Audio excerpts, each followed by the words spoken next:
So the summer garden is coming to a close. Went by kind of fast, kind of not. I still have some tomatoes to harvest, but there are things that I'm going to be ripping out because they're on their last leg. And it's time for the fall garden. So I'm mostly going to be focusing on things that I can direct sow, lettuces, carrots, beets, things like that. Not even sure if I'm going to do radishes since I don't really like them. So let's go over what I'm planning to plant here, direct sow in zone 6B. One of the main things that you want to look for when you are picking out things to plant in your fall garden is you want to look for things that say that they're good in cooler weather. Right here, perfect for winter or cool season. Things that say early varieties as well, like these beets, a very quick maturing storage variety, perfect for fall harvest, tender and very finely flavored roots. So beets, carrots, this lettuce right here, the Landis winter lettuce, this one's really good for winter harvest. So you want to look for things that are going to do well in cool weather, not things that are really geared towards more like spring to summer or summer crops. Another thing is I'm actually going to be picking out things that I want to go in my green stock garden, which I've talked about before and I'm going to show you guys, and things that are going to go into the beds that we are going to be amending. They were able to get the other 3 beds cleared out, and so we'll be amending those with some peat moss, perlite, some raised bed soil, and mixing in potting soil. That is my favorite way, or my favorite combination for growing. So I'm going to show you guys what I'm going to put in my green stock, and then things like beets, carrots, things that you really want to grow in a row, I'll be doing over in the big garden. Okay, so I have my seeds, and I'm going to go over to the green stock and show you guys how I like to plant them. So this is my green stock that's been growing things all summer, and I have planted a few new things in here. But right now there are dwarf tomato plants, beans, lots and lots of beans, some kale, and some peppers, which are actually, where is it? Look at this. See the peppers? Starting to produce, which is exciting. It took them forever. But I have this green stock, and then over here I have an empty one that I just planted some spinach in the top. So this is what I'll be planting out today. I think I've showed you guys how this works before, but in the top there is a water basin, and you fill it up depending on how many tiers you're using. If you look inside, there's lines. Depending on how many tiers you're using is where you fill it up. And there are little, if you look right here, there are little trays under each tier, and water goes down into those trays and then it seeps into the soil, so each level gets watered. And it's really great too because it's watering it from underneath the plant instead of it being water directly hitting the leaves, which a lot of plants do not like. So these, I don't know if the sale's still going on, but you can get $10 off on their website, Greenstock Garden, and you just use code LOOMF, LOOMF, in all capital letters. So I planted spinach already like 2 days ago on this top row. I'm going to do some collard greens now. It's the easiest thing ever. And we filled this with perlite and a raised, well, it was a potting raised bed mix, right? In each pocket I'll do 3 collard greens. So I'm just going to make my hole and drop it in and cover it up. Now when I first plant these out, I am going to water above just to make sure that all the soil above it gets wet. But then once they start to take root, I will water from above. We've even taken the one that's planted out apart and moved it, and just been really careful when we set on the tiers, and we've been able to move it from the garden to back over here. That's what I'm doing in the green stock.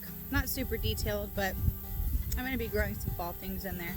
I'm going to take you out to the garden, the big garden, kind of show you how the summer garden is winding down, and the 3 beds that we're about to amend, and talk to you about how we're going to do that. So as you can see, blight took over the cucumbers. The only reason I haven't pulled them out yet is because I'm letting this guy right here get really big so I can save him for seeds. And I just realized that there's a couple of healthy ones right there I'll be pulling for pickles.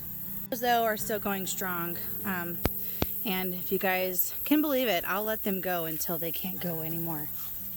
I'm sure you guys remember the video I did with the powdery mildew. This is so much better, and I actually need to come in and pick some of these leaves out that have mildew on them, but you can see how many healthy leaves there are, and that is literally just from me cutting out the unhealthy ones and healthy ones growing in. So I just need to come in and do that again, but it is producing, and the mildew has been staying under control for the most part. Over here, the Kajari melons, a couple have already fallen off. I'm just waiting for them to finish ripening. And then this horribly sad looking plant over here, the mango melon, which really has been a hit or miss. You either like it or you don't. I'm just waiting for them to finish ripening, and that's all going to get pulled out. Chris have gotten big too, and they're producing. They need to be harvested. But they're doing really well, so I'll probably leave those for as long as I can, just because these got planted so late. I haven't been able to get as much off of them as I would have liked. Tomatoes are still going strong as well, so I'll hold out until they just can't take it anymore. They're not doing great. They got planted super late, and I don't think we're going to see much of a harvest off of those this year. So pretty soon we'll probably rip all this out and start the fall garden in there. But as you can see, look at the beds. Michael, our neighbor, and his kiddos actually came out one morning and just demolished them. They did such a good job. So we're going to be amending this soil. He just came home with all of this stuff. He was actually able to find soil for half off. Needing to amend soil, the perfect time to do that, if you're not like trying to do your spring garden, is to grab soil in the fall. Once it goes on sale, you save so much money. So let me show you what's in the back of the truck. Okay, so we got perlite. I really prefer using perlite over vermiculite, and container mix, because I like to mix that with the raised bed mix. And then we got you just get one thing of peat moss, babe. So one thing of peat moss, and we will take these and divvy them up. Oh, and black cow, don't forget the black cow. We will take these, divvy them up per bed, dump them in, mix them all together, and really we need to cover them with wood chips or something to protect the soil. But that is where we're going to be planting a ton of fall crops in the next couple of days. Ethan is lining up things for each bed. We're not worrying too much about breaking up the soil underneath, maybe a little bit in this one. We were going to bring our cultivator out here and kind of break it up before we throw this on top, but unfortunately it's in Texas. So but you know, the top I don't know, third is going to be really rich soil, so hopefully, you know, as that'll be enough to help the plant get started and they can dig their roots into this not as pleasant soil. The reason we add in the perlite is it actually insulates and it protects the roots from temperature changes, along with aerating the soil and proper drainage and stuff like that. And then we do the black cow because it is composted manure, I think nitrogen, right? Yep. Nitrogen rich, and it's gonna feed the plants. And the reason why I like doing both the container mix and the raised garden soil is I have noticed it just makes for a fluffier and easy to work with soil. I think the first time I tried that was in Texas, and I really loved the way the soil turned out. And then we do the peat moss to help. I think the peat moss helps with aeration also and moisture retention. Peat moss, more moisture retention. Yeah, moisture retention. So anyways, that's our little recipe for what we're going to be putting in here, and let's get to it.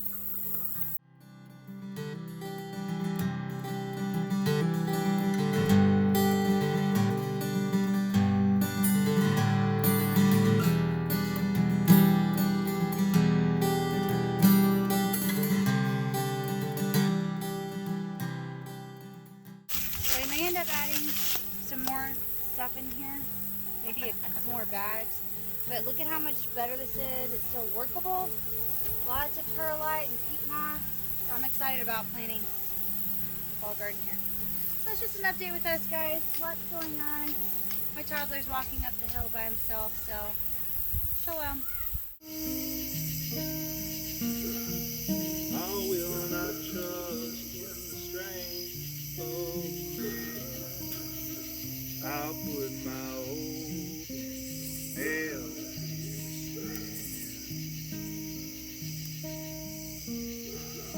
bless you.